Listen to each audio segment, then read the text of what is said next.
Bueno, nuestra lección en esta mañana lleva por título El Dios que confesamos.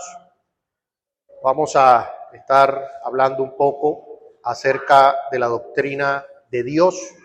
Vamos a estar hablando acerca de Dios, no de una manera exhaustiva, no de una manera total, lo cual requeriría una serie bastante extensa, pero sí, por lo menos, hacer un recorderis y tener un poco en claro algunos aspectos clave, fundamentales de la doctrina de Dios. Nuestro propósito en esta mañana es que nuestra ignorancia respecto al Dios que confesamos baje, que podamos conocer un poco más a nuestro Dios y traer un poco de luz por medio de las Sagradas Escrituras. En el libro de los Hechos encontramos un pasaje sumamente interesante y es cuando el apóstol Pablo camina por las calles de Atenas. El apóstol se encuentra con un altar que lleva una inscripción. Este altar lleva una inscripción que podríamos considerar trágica. Esta inscripción dice: al Dios no conocido. Un altar al Dios no conocido. Y si hoy, hermanos, las personas hicieran altares en las calles, y de hecho hay altares en el pensamiento de nuestra cultura actual, en estos altares encontraríamos un altar similar al Dios no conocido. Vivimos en la era de la información. Es paradójico esto que voy a decir. Vivimos en la era de la información. El acceso a la información hoy es como nunca antes. Es un acceso sin precedentes. Pero a pesar de que vivimos en la era de la información, vivimos en oscuridad respecto al conocimiento del Dios vivo y verdadero. Es decir, los seres humanos tienen acceso a millones, toneladas de datos y de información, pero ignoran el conocimiento de Dios. Ignoran el conocimiento de Dios. La tragedia de nuestra generación no es que sea una generación atea, es que es una generación ignorante. ¿Por qué decimos que no es una generación atea? Pues en primer lugar, porque la Escritura dice que no hay tal cosa como un ateo, pero principalmente porque esta generación ha creado un Dios, pero un Dios a medida. Un Dios que es un genio de la lámpara para cumplir deseos, un Dios que es un terapeuta cósmico que alivia la culpa sin arrepentimiento, o un Dios que es un abuelo benevolente que ignora el pecado. ¿Sí? Algo así como los abuelos alcahuetes de nuestra era. Ese es el Dios que muchos se han creado en su mente. Ahora bien, amados hermanos, esta ignorancia acerca de Dios no es inocente, es un juicio. Esta ignorancia es un juicio. Decía el puritano Stephen Charnock: no tener pensamientos correctos de Dios es la raíz de todo ateísmo práctico. Así que, hermanos, vamos a hacer una enseñanza para confrontar esta ignorancia. Vamos a traer un poco de luz respecto al conocimiento verdadero de Dios. Espero que quiera el Señor bendecir esta enseñanza. En primer lugar, hermanos, ¿quién es Dios? ¿Quién es Dios? Si tuviésemos que definir, si alguien nos preguntase Bueno, pero ¿quién es Dios o qué es Dios? Nosotros deberíamos tener una respuesta bíblica a esta pregunta que podría ser una de las más básicas dentro de la teología. A pesar de eso, muchos aún en la iglesia se confunden, se enredan y no pueden dar razón de la fe que hay en ellos. No pretendo dar una definición académica al respecto, pero sí una definición que por lo menos podamos manejar. Dios es el único ser vivo y verdadero que existe por sí mismo. Notemos las palabras que se usan en esta definición. Dios es el único ser, es decir, que Dios es un ser. Entonces, muchas veces hay confusión de términos, semánticas, pero podemos llevarnos en nuestra mente como primera cosa que Dios es un ser, y es un ser vivo y verdadero. Dios es un ser vivo y verdadero, y es el único ser vivo y verdadero, porque de nosotros se podría decir que somos seres vivos y que somos verdaderos, pero Dios es el único ser vivo y verdadero que existe por sí mismo. Y ya vamos a hablar un poco más de eso. Este ser vivo y verdadero que existe por sí mismo es infinito en perfección y no depende de nadie. Hasta allí podemos tener claro lo primero. Dios es un ser vivo, verdadero, infinito en perfección y que no depende de nadie. Pero en segundo lugar podemos hablar acerca de la naturaleza de este ser. Cuando hablamos de la naturaleza, nos referimos a esa serie de características que hacen que un ser sea lo que es y no otra cosa. Por ejemplo, si hablamos de naturaleza humana, la naturaleza humana es lo que hace que un humano sea lo que es. Un ser humano es humano porque tiene naturaleza humana. Si no tuviese naturaleza humana, pues tendría naturaleza animal o tendría naturaleza de otro tipo. Pero como tiene naturaleza humana, entonces es humano. Cuando hablamos de Dios, hablamos de que Dios tiene naturaleza divina. Es el único ser divino. Es el único ser que tiene naturaleza divina. Ninguna criatura tiene naturaleza divina. Solo Dios tiene naturaleza divina. Y esta naturaleza divina tiene una esencia y unas características que hacen que sea divino.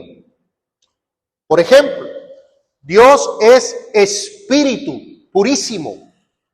Dios es espíritu purísimo, lo que significa que no tiene cuerpo y no tiene partes. Eso es característico de la naturaleza divina. Dios es espíritu. Él es el Rey soberano que gobierna todo según su voluntad.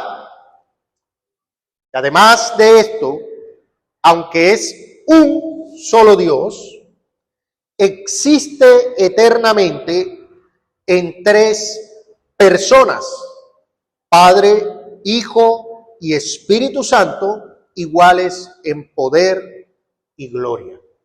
Quiere decir que nuestro Dios, este único ser divino, es trino. Es la palabra que usamos. Es trino. Existen tres personas. Es el único ser que existe en tres personas. Yo siempre he explicado que para muchos la doctrina de la Trinidad les es chocante y muchos terminan rechazando la doctrina de la Trinidad precisamente porque la doctrina de la Trinidad o ser trino corresponde a la naturaleza divina, no a la humana. Entonces, como los seres humanos no somos trinos, entonces nos es difícil concebir en nuestra mente un ser que sea trino. Hermano, la doctrina de la Trinidad es una doctrina de pura revelación. Es decir, nosotros por vía analógica o por vía de la observación o de la reflexión no podríamos conocer esa doctrina. La conocemos porque Dios la reveló. No hubiésemos podido conocerla de otra manera, porque como nosotros, nuestro conocimiento es de naturaleza analógica, es decir, nosotros vemos este aparato y decimos, y se nos dice es un celular. Cuando vemos otro celular decimos, es un celular. ¿Por qué? Porque ya vimos otro. Eso se llama analógico, es decir, por comparación. Pero Dios es único. Entonces no se compara con nada ni con nadie. No tenemos manera de conocerlo sino por la revelación que Él hace de sí mismo. Y Él se ha revelado como un Dios trino. Cuando nosotros estudiamos la doctrina de Dios y cuando queremos profundizar en la doctrina de Dios y conocer más a nuestro Dios, siempre en teología se nos ha explicado que la mejor manera de conocer a Dios es por medio de sus atributos. Es decir, aquellas características o cualidades que la Escritura le atribuye a Dios. Por eso se llaman atributos. Porque la Escritura le atribuye estas cosas a Dios. Entonces, lamentablemente, ¿por qué la ignorancia de esta generación sobre Dios? Porque intentan concebir a Dios a partir del conocimiento analógico, lo que hemos hablado. Se crean un Dios a su imagen. Ven a los hombres, ven a la criatura y dicen, Dios tiene que ser parecido, o debe ser igual, o debe actuar igual. Es un Dios a imagen del hombre. Pero Dios solo puede ser conocido por medio de su revelación. La revelación que Él ha dado en su palabra y más perfectamente en la persona de su Hijo. El Hijo ha dado a conocer a Dios. Entonces, por medio de sus atributos, nosotros podemos conocer a Dios, por medio de lo que Él ha revelado acerca de sí mismo. Veía un video en redes donde un pastor que ataca la doctrina reformada decía, leyendo a un autor, creo que era Calvino, Calvino escribió esto: hay hombres que están condenados y que han sido condenados desde antes de la fundación del mundo y que glorificarán a Dios en su justo juicio y castigo. Y decía este pastor, esto es algo horrible, algo que escandalizaría a cualquier persona que lo leyera. Y yo decía, ¿y cuál es el escándalo? ¿Cuál es el problema? El único que se horrorizaría ante esa declaración es alguien que no ha leído su Biblia. Pero es por eso, hermanos, es porque se piensa que Dios es como los hombres o actúa como los hombres. Como les decía, no vamos a ser exhaustivos en este asunto, pero por lo menos estudiaremos algunos atributos. En primer lugar, se habla de que Dios tiene un atributo que se llama la aceidad. Aceidad. No se asuste con el término, se lo voy a explicar. La aceidad es que Dios es autoexistente. Autoexistente. Es decir, Dios no fue creado. Dios es la fuente de su propia vida. Hermanos, si nosotros morimos, Dios sigue siendo Dios. Si el universo desapareciera, la gloria de Dios no disminuiría ni un ápice. Dios tiene vida en sí mismo. Es lo que llamamos aceidad.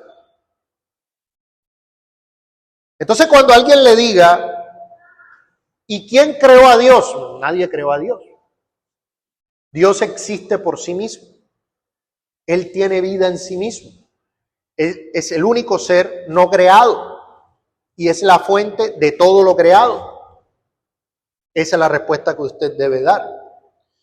En segundo lugar, Dios es simple o tiene simplicidad. Yo sé que la palabra simple, cuando yo le digo Dios es simple, no se le venga a la mente que es que, entonces no tiene gracia. O sea, nosotros tenemos una concepción de la palabra diferente. Pero cuando decimos que Dios es simple, lo que queremos decir es que no es compuesto. ¿Ya? Nosotros los seres humanos no somos simples, somos compuestos. Nosotros tenemos ¿qué? Alma y cuerpo. ¿Esos son qué? Dos partes. O sea, nosotros somos compuestos. Pero Dios es simple, Él es espíritu, espíritu purísimo. ¿Qué quiere decir esto, hermanos? Que Dios no está compuesto de atributos. Muchos tienen esa falsa idea de que Dios es 50% amor, 50% justicia. O 20% esto, 20% lo otro, y la suma es Dios. No, Dios es simple. ¿Qué quiere decir? Que Él es totalmente amor, totalmente justicia, totalmente santidad. Sus atributos son su esencia misma. No hay partes, no está compuesto. ¿Sí? Otro atributo que la Escritura le atribuye a Dios, este que voy a decir es problemático. Hay muchos, aún en lo que se conoce como la Iglesia Reformada, que tienen problemas con esto, pero la Iglesia Reformada en su inicio siempre confesó esto, siempre. Y es que Dios es impasible. Es decir, Dios no tiene pasiones. Dios no tiene pasiones. Nuestra confesión de fe dice que Dios es sin pasiones. ¿Cuál es el problema en la comprensión de esto? Que muchos piensan que si decimos que Dios no tiene pasiones, entonces Dios es frío, no tiene emociones. Pero el asunto es el siguiente. La palabra pasión viene de la palabra pasivo. ¿Qué quiere decir eso? Una emoción que es una reacción a algo externo. Eso es una pasión. Es decir, pasa algo y yo reacciono. En Dios no es así. Pero ¿cómo así? En la Biblia yo veo, como diría Juan Calvino, Dios nos habla por su palabra como la nodriza a los niños pequeños. O sea, la Escritura tiene un lenguaje que muchas veces usa figuras para nosotros poder entender ciertas cosas. Por ejemplo, se nos dice cuando los hombres construían la Torre de Babel, dice que Dios fue a ver qué estaban haciendo. ¿Será que Dios no sabía qué estaban haciendo? Pero la Biblia dice que Dios fue a ver qué estaban haciendo. Entonces la Biblia nos habla con este lenguaje. Y nosotros vemos que pareciera que Dios fuera reactivo. Hermanos, a Dios nada lo toma por sorpresa. No son pasiones. Él no tiene emociones que son reacciones descontroladas como las nuestras. Dios no es sorprendido, Dios no es perturbado por las circunstancias. Como que, ¿cómo? No, hermano. El gozo y el juicio de Dios son constantes y perfectos. Entonces, Dios es sin pasiones.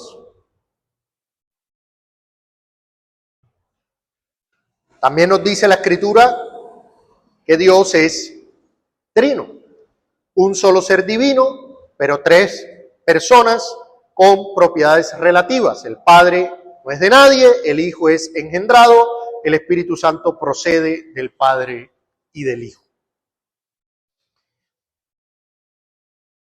Entonces, en nuestra definición que dijimos, que Dios es el único Dios, es decir, el único ser con naturaleza divina, vivo y verdadero. Hermano, ¿cuántos dioses conoce usted? Ojo con la pregunta. ¿Cuántos dioses conoce usted? Millones de dioses. Están los dioses de la mitología griega, están los dioses de la mitología romana, están los dioses de la mitología nórdica, están los dioses modernos. Usted conoce millones de dioses. Pero ¿cuántos dioses vivos y verdaderos conoce usted? Vivos y verdaderos. Uno. Nuestro Dios, el Dios de la Biblia, el Dios que confesamos. Es el único Dios vivo y verdadero. Los demás dioses son dioses con D minúscula. El Dios vivo y verdadero es el único Dios con D mayúscula. Dice Jeremías, capítulo 10, verso 10.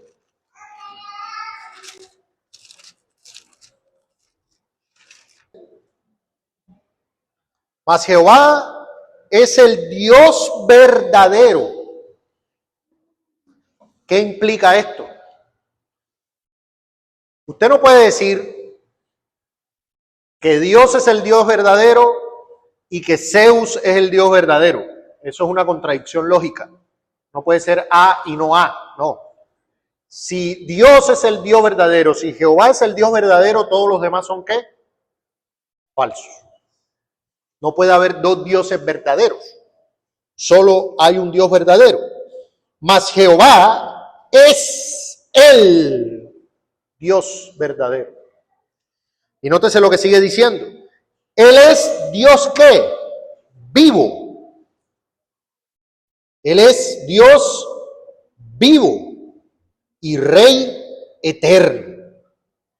A su ira tiembla la tierra y las naciones no pueden sufrir su indignación. Dice el autor John Flavel, Dios es el único ser que tiene vida en sí mismo y de sí mismo. Los ídolos son nada, pero nuestro Dios es el ser de los seres, el Rey de la eternidad, cuya vida no conoce principio ni fin. Fin de la cita. Entonces, vemos que Dios es el Dios vivo y verdadero. Vemos también que Dios es uno. Es uno. Hay unidad en la esencia divina. Deuteronomio 6:4 dice, oye Israel, Jehová nuestro Dios, Jehová uno es. Uno es. Este es el fundamento del monoteísmo, es decir, nosotros somos monoteístas. ¿Qué es lo contrario de ser monoteísta? Ser politeísta. Los politeístas tienen pluralidad de dioses, es decir, tienen muchos dioses, pero la Biblia declara que solo hay un objeto legítimo de adoración. Hay un solo Dios.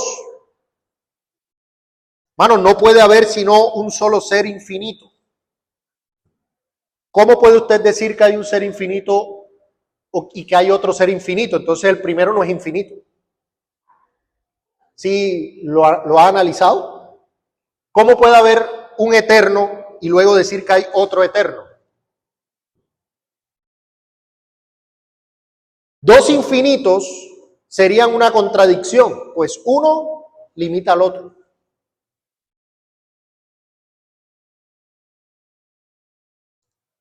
Dijimos también que Dios, al ser divino, tiene naturaleza espiritual e incorpórea. Incorpórea, sin cuerpo. Juan 4:24. Juan 4:24, Evangelio de Juan.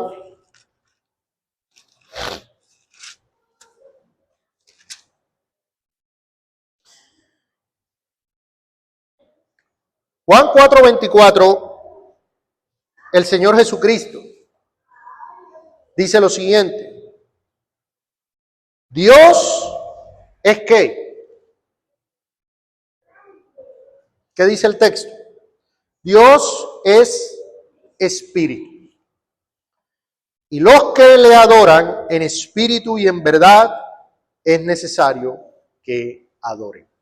Dios es espíritu, hermanos. ¿Qué implica esto? Que está prohibido representar a Dios físicamente. Dios es espíritu, ¿sí? Y alguno dirá, bueno, pero ¿y el Señor Jesucristo? Hermanos, la naturaleza divina es espiritual e incorpórea. El cuerpo de Cristo hace parte de la naturaleza humana que el Señor Jesucristo, la segunda persona de la Trinidad, asumió. Es decir, que no tenía esa naturaleza humana, no tenía ese cuerpo originalmente. Es algo que asumió en un punto de la historia. O como dice el texto, venido el cumplimiento del tiempo, Dios envió a su Hijo a que tomara semejanza de carne. Entonces, recordemos que Cristo, la segunda persona de la Trinidad,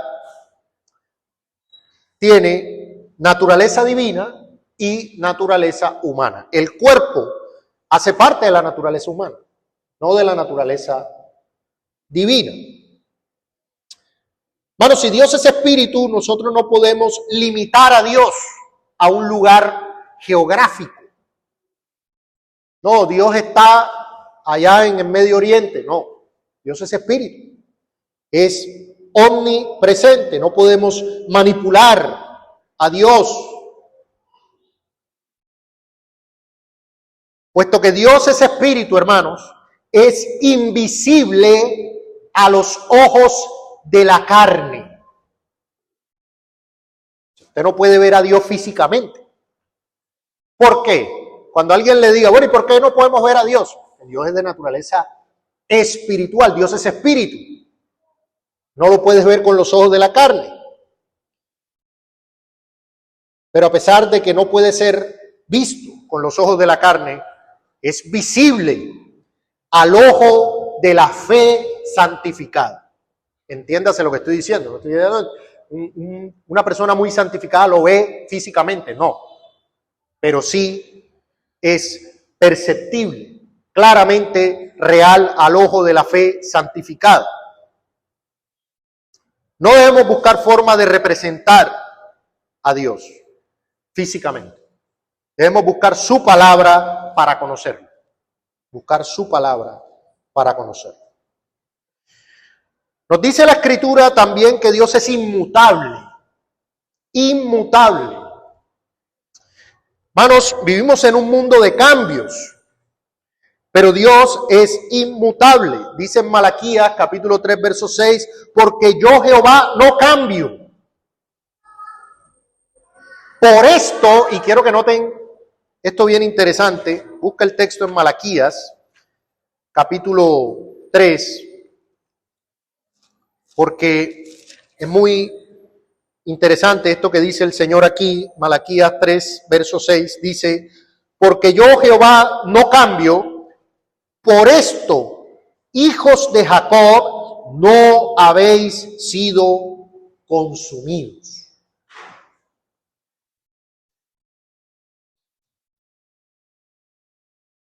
Hermanos, Dios no evoluciona. Dios no era uno en el Antiguo Testamento y es otro en el Nuevo. Dios siempre ha sido el mismo. Y es esa inmutabilidad la garantía de que sus promesas de gracia permanecen firmes a pesar de nuestras fallas. Hermano, ¿por qué no hemos sido consumidos? Por la fidelidad de Dios y su inmutabilidad. Por su fidelidad al pacto. Por eso es que nosotros no hemos sido consumidos. Hermano, si Dios cambiara en lo más mínimo, dejaría de ser Dios. Su inmutabilidad es el descanso de la fe en un mundo que es totalmente cambiante.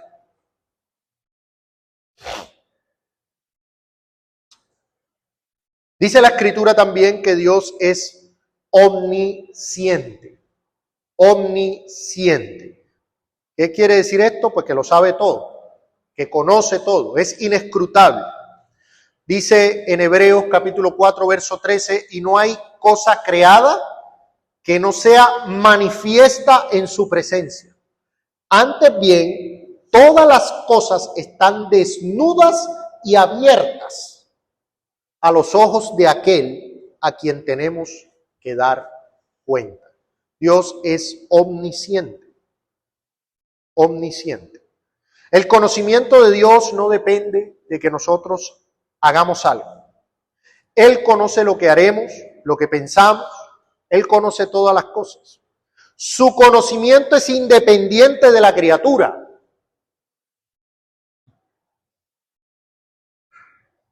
El ojo de Dios penetra los rincones más oscuros del alma. Él conoce el pecado secreto. Él conoce todas las cosas, hermano.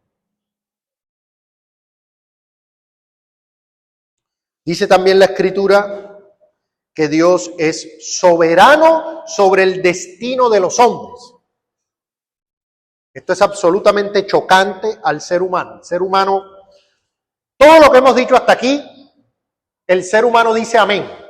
Sí, Dios lo sabe todo. Sí, Dios es espíritu. Sí, Dios esto. Sí, Dios aquello. Pero apenas se le meten en su espacio, ahí sí el hombre dice no.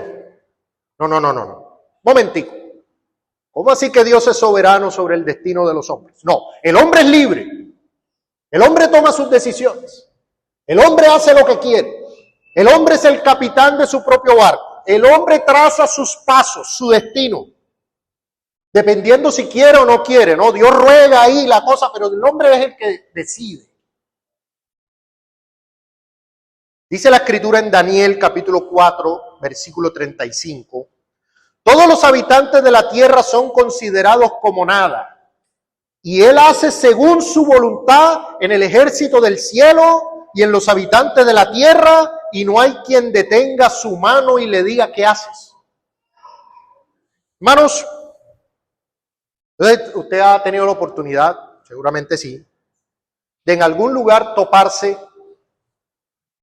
con un hormiguero y una gran cantidad de hormigas. O sea, usted está así, de repente mira hacia abajo y ve que hay un montón de hormiguitas pequeñitas. Hermano, usted ahí puede hacer lo que quiera con ellas. Usted pisa o las deja o se va. Usted mira qué hace. Les destruye el hormiguero, no lo hace.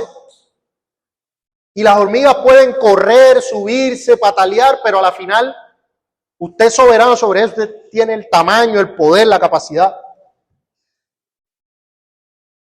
O sea, la vida de ese hormiguero está en las manos suyas.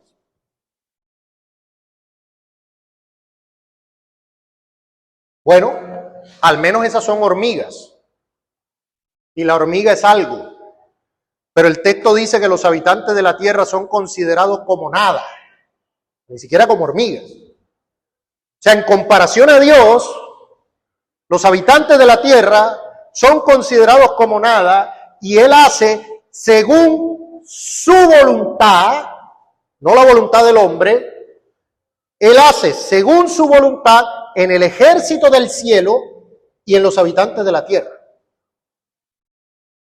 El ejército del cielo y los habitantes de la tierra, ¿de cuántos habitantes estamos hablando? De todos los seres creados. Los ángeles, los hombres. Él hace según su voluntad en todos ellos. Y no hay quien detenga su mano y le diga, ¿qué haces? Pero hoy algunos soberbiamente quieren hacer eso. Quieren decirle a Dios, ¿qué haces? O sea, Dios salva a alguien, pasa por alto a otro y viene alguien y dice, ¿qué haces? Tienes que darle la oportunidad a todos. ¿Qué haces? Dios es rey absoluto. Nadie puede pedirle cuentas a Dios por sus decisiones. Grábese eso. Dios no rinde cuentas a los hombres. Los hombres rinden cuentas a Él.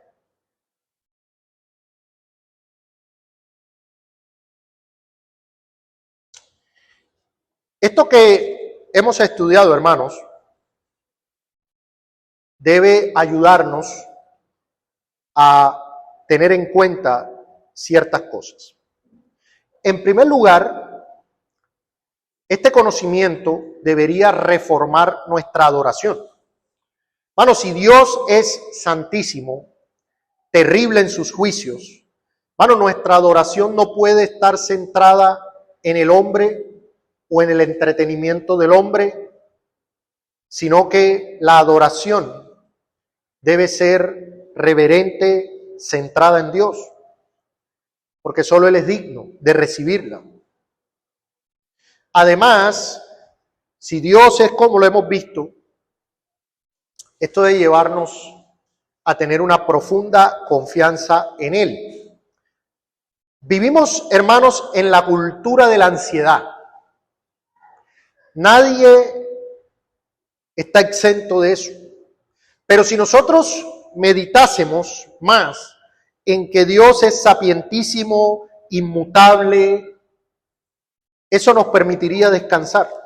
Porque nada de lo que nos sucede ha sorprendido a Dios. Nada de lo que pase sorprende a Dios. Otra cosa es que puesto que todas las cosas están abiertas a los ojos de Dios, el cristiano no debe vivir una doble vida. Eso es una necedad, hermanos. La santidad no puede ser una máscara dominical. Porque es que Dios ve todo, hermanos, y Dios sabe todo. Su ojo omnisciente está sobre nosotros. Entonces, deberíamos meditar en eso. No puedo ser uno aquí y otro en la casa. Dios lo ve todo. Y si Dios no cambia, el amor que nos mostró en la cruz no se enfriará mañana. Si Dios no cambia y con amor eterno nos ha amado, el amor que nos mostró en Cristo, yendo a la cruz, ese amor no va a cambiar mañana. Nuestra salvación no descansa en nuestro desempeño, sino en la roca que es Cristo. Hermanos, la cura para la ignorancia de Dios no es simplemente leer más libros, ¿sí? Nosotros debemos humillarnos y rendirnos a Dios e ir a su santa palabra. Si hoy hemos aprendido que Dios es infinito, eterno, inmutable, no es para otra cosa, sino para que nuestras almas se postren ante Él. O sea, no es para adquirir un conocimiento y que ese conocimiento se quede ahí. Es para que nos humillemos delante del Señor, ¿sí? Dios es digno de ser adorado.